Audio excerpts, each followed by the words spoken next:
Already deputy commissioner के पास परसों चिट्ठी आ चुकी है। विधानसभा की सेशन की ब्रीफिंग के बाद ऑलरेडी शुरू हो चुका है, क्योंकि कल ओलावृष्टि और हुई है, बारिश और हुई है। जैसे ही इनकी रिपोर्ट्स बनेगी, सरकार इनके कॉम्पनसेशन का जो पैसा बनता है दे देंगी। खास तौर पर पहले सिरसा ज़िले में नील रिपोर्ट आई थी। सिरसा ज़िले में कल भारी, रतिया हल्के में और अन्य क्षेत्र के अंदर डवाली के भी बहुत ज़्यादा ओलावृष्टि हुई है। उसके लिए भी सिरसा डीसी को हमने डायरेक्शन दे दी। जो राजस्थान के झुंझुनू के लगता हुआ 7 का ज़िला था हमारा, महेंद्रगढ़ का एरिया और भिवानी का एरिया, वहाँ भी बहुत ज़्यादा ओलावृष्टि हुई है। उनके लिए भी डिप्टी कमिश्नर को दोबारा हिदायत दे दी गई है कि इस ओलावृष्टि और बारिश को भी अपनी रिपोर्ट में शामिल कर सकते हैं। एक स्कूल का मामला है जहाँ पर स्कूल के कॉलम्स का जो मटेरियल है वो मारदंडों से नीचे आया है। उसमें डायरेक्टर एजुकेशन को डायरेक्शन दे दी गई है कि जो अधिकारी और कॉन्ट्रैक्टर वहाँ इन्वॉल्व थे उनको इमीडिएटली चार्जशीट किया जाए और फर्दर कोर्स ऑफ एक्शन में बच्चों की सेफ्टी के लिए जो नेसेसरी एक्शन है उनका डिपार्टमेंट उसको टेकअप करे। सरपंचों का इशू देखिए, उनसे चर्चा करी थी, मेरे पास भी कई आए थे। उस चर्चा के अनुसार सरकार ने कई कदम उठाए हैं। उस प्रोसेस को आगे कैसे लेके चल रहे हैं तो समय के साथ है। आज सरकार द्वारा कोई भी काम डायरेक्ट अलॉटमेंट नहीं किया जाता, टेंडर प्रोसेस को फॉलो किया जाता है। फिर भी सरकार ने 5 लाख का जो लिमिट बनाया है, मुझे लगता है कि ये हमारे साथियों को इसके ऊपर काम शुरू करना चाहिए।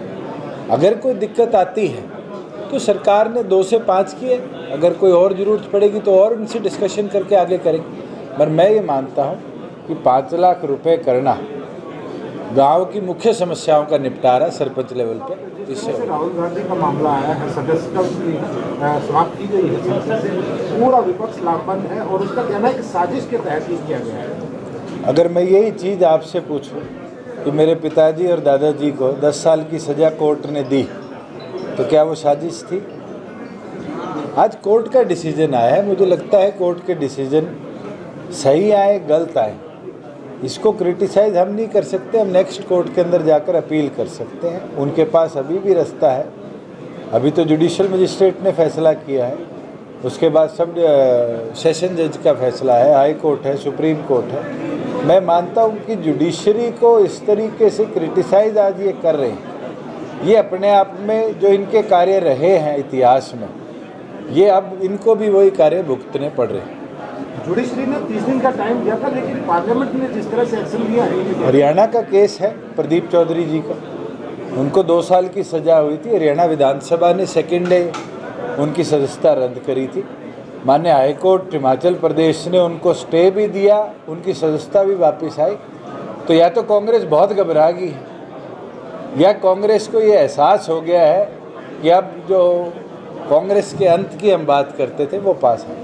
तो विपक्ष का कहना है इंस्टीट्यूशन के जरिए सारे विपक्ष खत्म करना चाहती है बीजेपी। हम कोई आज बोलते थे, हम तो 2013 के अंदर भी यही बात बोलते थे कि ये इंस्टीट्यूशंस जो हैं वो पॉलिटिकल राइवलरी का अड्डा बन चुका है। आज कांग्रेस जो उस इंस्टीट्यूशन को यूज़ करके अपने पॉलिटिकल द्वंद्वियों को कमज़ोर करती थी, आज वही आरोप लगाती है। इससे ज़्यादा दुर्भाग्य देश के लिए क्या हो। तो आपकी बात फैक्ट है सर? अगर कांग्रेस आज ये बात कह रही है तो जो हम 2013 के अंदर कांग्रेस के विरुद्ध कहते थे कि सीबीआई का मिसयूज़ हुआ है, उस चीज़ पे तो कांग्रेस ने मोहर लगा दी।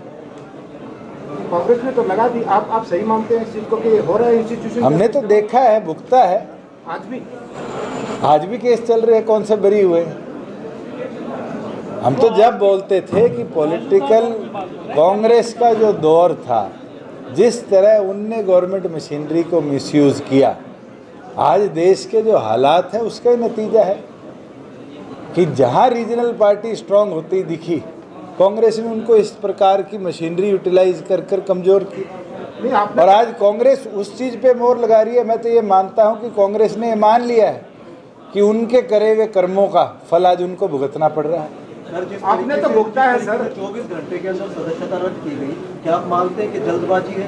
30 दिन का टाइम था। मैं फैक्ट्स आपको बता रहा हूँ राहुल जी कि हरियाणा विधानसभा में भी इसी तरह प्रदीप चौधरी जी की जजमेंट आई थी। उत्तर प्रदेश विधानसभा के अंदर भी आजम खान के बेटे की जजमेंट आई थी और एक एक दिन के अंदर नेक्स्ट वर्किंग डे पर जजमेंट की कॉपी मिलते ही सदस्यता रद्द करी गई है। प्रदीप चौधरी का एक पिकुलर केस है जिसमें हिमाचल प्रदेश ने उनके कन्विक्शन को सेट असाइड किया और सेट असाइड कर उनकी मेंबरशिप रिवाइव करी। कोर्ट के पास ये पावर है। राहुल गांधी जी को भी न्यायपालिका पर विश्वास रखना चाहिए। सर, जिस तरह से आपने कहा कि आपने तो भुगता है, निश्चित तौर पर दिखाई दे रहा है, क्या बीजेपी भी वही कर रही है जो आप मैं उस पर टिप्पणी करूंगा ही नहीं। मैं तो आज कहूंगा कि जिनके कर्म थे आज वो अपने कर्मों को भुगत रहे हैं। इससे बड़ा एग्जाम्पल क्या होगा? बीजेपी वही कर्म कर रही है। तो मैं तो ये बोलूँगा कि कांग्रेस ने जो रीजनल पार्टीज़ के साथ किया आज कांग्रेस को वही भुगतना पड़ रहा है। और बीजेपी जिस तरह से पंजाब में खालिस्तान एक बार फिर पनप रहा है, क्या आप मानते हैं पंजाब सरकार और गृह मैं ये बोल सकता हूँ कि कुछ लोगों की सोच हो सकती है देश की व्यवस्था को बिगाड़ने। आम पंजाब के नागरिक के, हरियाणा के नागरिक की यही सोच है कि हिंदुस्तान इसी तरह खुशहाल रहे, आगे बढ़े। और मुझे लगता है हमने मिलकर इस प्रोसेस को आगे लेकर जाना है पॉजिटिव सोच के। क्या गृह मंत्रालय का फेलियर है सर? मैं ये मानता हूँ कि दोनों एजेंसीज ने जो अब कार्रवाई करी है अच्छी है, टाइमली है, क्योंकि ये व्यवस्था और बिगड़ती उससे पहले कार्रवाई करी।